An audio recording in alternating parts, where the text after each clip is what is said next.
According to the Uppsala Conflict Data Program, the conflict we are facing is an asymmetric conflict, in an intrastate level where the violence is being pursued between non-state actors and a state within the existing state's borders. Something to take into account is that the conflict is multi-casual, analyzed from the grievances, the structure and legitimacy of the institution, and the violations to human security, and also multi-stakeholder, where the points of inflection are that stakeholders have a background, positions, and interests. The origins of the conflict lie in incompatible goals, mainly roles and values, lying in power concentration and how it imposes on the population via the capitalist system, leading to later a conflict in the actors' objectives.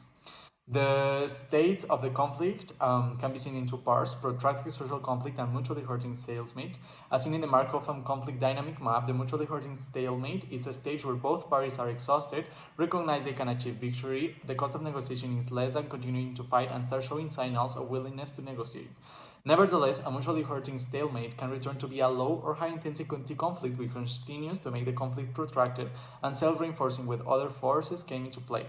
The negotiation strategy that would be adopted following Martha Ockman's construction of negotiation competencies should follow a process of first correlationing the interests with the positions, for then analyzing coincidence and divergences among the parties and identifying the points for a potential accord. Then the analysis of coincidences and divergences in this accord for the process of ratification, and to state where are we going to start the negotiation and first offer. The first position to take into account the interest of all of the actors in the conflict for being able to announce in the beginning the non-negotiable points, delimiting a route and support agreements and important instruments that support our posture for the win-win of others.